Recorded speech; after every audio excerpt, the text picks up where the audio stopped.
is a high-tech industry that is used in places all over the world, from ladders to aircraft carriers, from NASCAR to national defense. The varied welding industry impacts a plethora of other industries. Advancements in technology are creating more uses for welding in the workplace, thus increasing the need for highly skilled workers.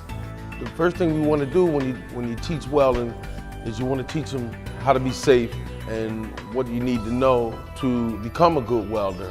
In level 1, we basically go through some of the basic things such as cutting, because if you're going to be a welder, you got to learn how to manipulate the steel. So you got to know how to cut the steel. We go through learning how to measure, using different types of measuring devices. We also go into different types of cutting devices. Then we move on to level 2. Level 2 is a little more intense, because now you're getting into stick welding. These young gentlemen learn these welding process. They don't just want to weld on a piece of steel.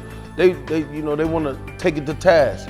So we try to do things such as fabrication, and fabrication is the art of being able to take all the little things that you have gained in this class and put them together and build some things, because that's the fun part. It's a lot to learn. There's a lot of money to be made if you're willing to put the time in.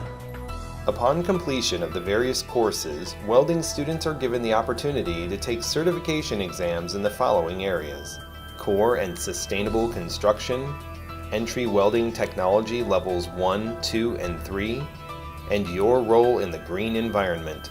Many Welding Academy graduates enter directly into the workforce upon completion of the program. They are on their way to a promising career in the welding industry. For more information about the Union County Public Schools Career and Technical Education Academies, please visit the CTE website under the Departments link on the Union County Public Schools website.